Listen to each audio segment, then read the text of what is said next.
What's going on, Jam fam? And welcome back to... I honestly don't really have a good intro for this channel. We'll think about one, but we don't have one this time. Anyway, Brawl Stars just announced the December balance changes. This month we have 5 buffs and 3 nerfs. Some of these are pretty small and others are pretty big. Let's talk about them in this video. Alright, let's get started with the buffs and we'll go over the smallest ones first. Gale is getting a 75% damage buff to his super. Now, that sounds like a lot, but Gale's super basically does no damage to begin with. So in the long run, this really isn't going to change much about him, in my opinion. Sure, you might be able to pick up an extra kill or 2 in a game, but overall, it's not going to do much. Next up, Squeak is getting an 8% damage buff to his main attack, and this is a really nice change, and it pairs very nicely with his chain reaction star power. I'm a pretty big fan of this buff. Squeak was okay after his attack rework, but he still lacked damage, and that's a problem considering that he was pretty much trying to compete with snipers for the role that he was picking, so this may make him a better option when you take him for those purposes.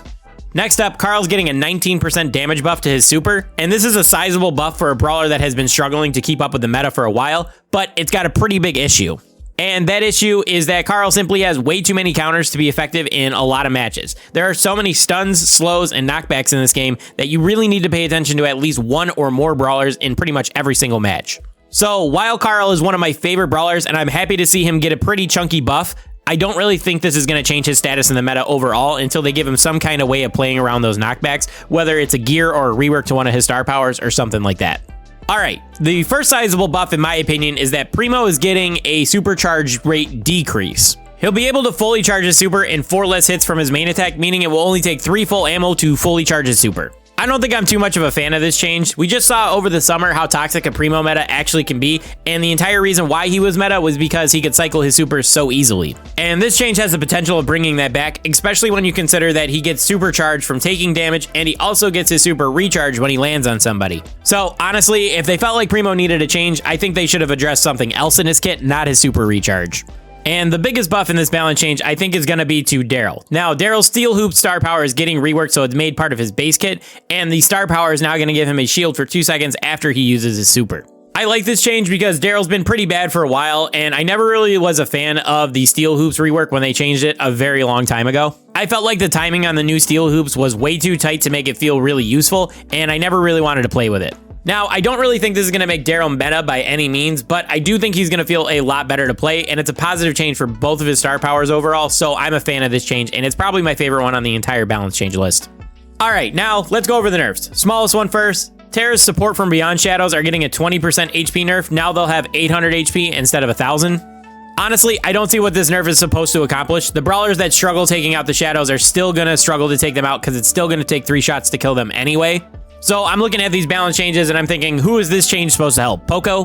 Mr. P's Porters? Like, is that what we're really worried about here?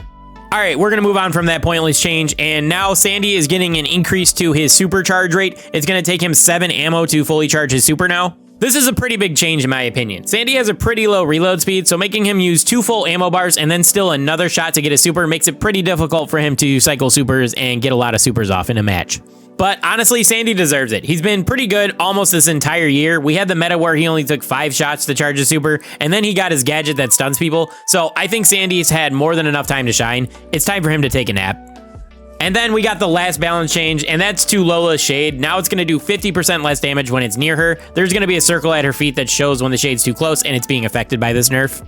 Now, I do agree that she needed a bigger nerf than the one she got right before the Worlds Finals, and part of me wants to say this will make a difference for her, but the other part of me wants to say that she's still getting a 50% damage increase when she does put her shade right on top of her, and when you look at it like that, she's still going to be pretty decent. So honestly, I'm not really sure about this. I think I have to decide when I actually play it in-game to see if it feels like a big difference or not. I won't be shocked if it feels like a huge difference after the nerf, but I also won't be surprised if she still shreds the tanks like she has been for the last month and a half. But that's going to do it for these balance changes this month. Let me know what you think about them. What's your favorite change? What's your least favorite change? And do you think they missed any brawlers in this round of balance changes? Personally, I think the best one is probably the Darryl rework. Like I said, I think he'll be a lot better to play overall now. And my least favorite one is definitely the Tara nerf because I just don't understand what they were thinking with that change. It basically does nothing to the gadget, in my opinion. If you enjoyed my rambling here, make sure you leave a like on the video. And if you're new, consider dropping a sub as well. Anyway, that's going to do it for this one. I want to thank you guys for watching, and I'll catch you guys in the next one. Peace.